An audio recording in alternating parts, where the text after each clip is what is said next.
அனைவருக்கும் இனிய வணக்கம். நம்ம வீட்டில் இந்த பூச்சியை நம்ம பார்த்துருப்போம். நான்லாம் சின்ன வயசில் இந்த பூச்சியை பார்த்து பயந்துருக்கேன்.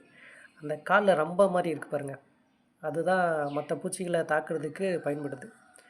இந்த பூச்சிக்கு பெயர் காரணங்கள் நிறைய சொல்லுவாங்க. ஆனால் 2 பெயர் காரணங்கள் எனக்கு ரொம்ப பிடிச்சிருக்கும். ரொம்ப இன்ட்ரெஸ்டிங்காக இருக்கும். என்னென்னு பார்த்தீங்கன்னா, கும்புடு பூச்சி அப்படின்னுவாங்க ஃபஸ்ட்டு. அந்த முன்னாடி முன்னங்கால்கள் 2மே தூக்குன மாதிரி தான் எப்போதுமே நிற்கும். அது கும்பிட்ட மாதிரியே இருக்கும். அதனால் அதுக்கு கும்புடு பூச்சி அப்படின்னுவாங்க. தலையில் பார்த்தீங்கன்னா 3 கோடு நாம மாதிரி இருக்கும். அதனால் பெருமாள் பூச்சி அப்படின்னும் பேர் சொல்லுவாங்க. இது பாம்பையே கொல்லக்கூடிய பூச்சி அப்படின்னு சொல்லுவாங்க. பாம்பையே கொல்லக்கூடிய பூச்சியாக இருந்தாலும் நன்மை செய்யும் பூச்சி இனங்களில் இது செய்கிறது. பொதுவாக இயற்கை விவசாயங்கள் எங்கெங்கே செய்கிறாங்களோ அந்த வேலைகளில் இந்த பூச்சியை பார்க்கலாம் அப்படின்ற மாதிரி சொல்லுவாங்க. அந்த பாருங்கள், அந்த முகத்தை பார்த்தீங்களா, அந்த தலையில் பாருங்களேன், அந்த தலையில் பார்த்தீங்களா 3 கோடு மாதிரி இருக்குது பாருங்கள். அந்த 3 கோடு இருக்குது பாருங்கள். அதனால் இதுக்கு பெருமாள் பூச்சி அப்படிங்கிற ஒரு பேர் இருக்குது. அடுத்த தடவை பெருமாள் பூச்சி உங்கள் கிட்டே இருந்தால் நீங்களும் பெருமாள் பூச்சியை பார்த்துக்குங்க. நன்றி.